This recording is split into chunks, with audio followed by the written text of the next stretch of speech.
اهلا بيكم حبايب قلبي، عاملين ايه؟ احنا دلوقتي كنا سردين وكلنا الرنجه وبنظبط نفسنا بايه؟ كوبايه شاي بقى حلوه كده. انا وجوزي ايمن قال لي اعملي كوبايه شاي، قلت له حاضر.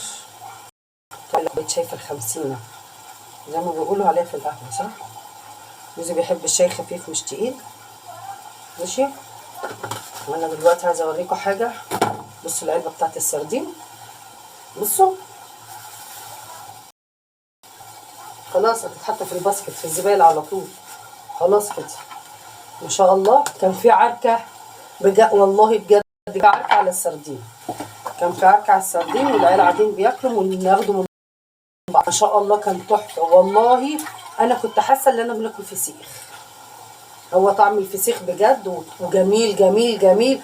انا بصراحه والله انا عملته كذا مره، بس ما شاء الله الله اكبر والله العظيم. خمسه في عيني خمسه يعني.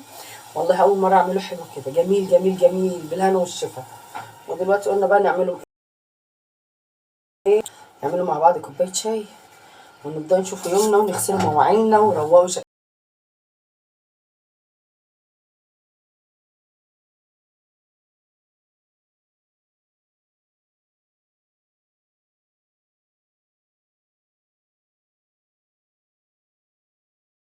عامة. ماشي، احنا قلنا ايه؟ نشربه مع بعض.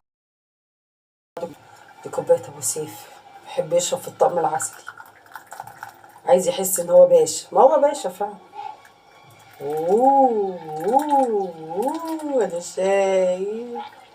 شايفين الولع؟ عشان لما اقول لكم انا بولع في الشقه محدش ايه يفكر كده.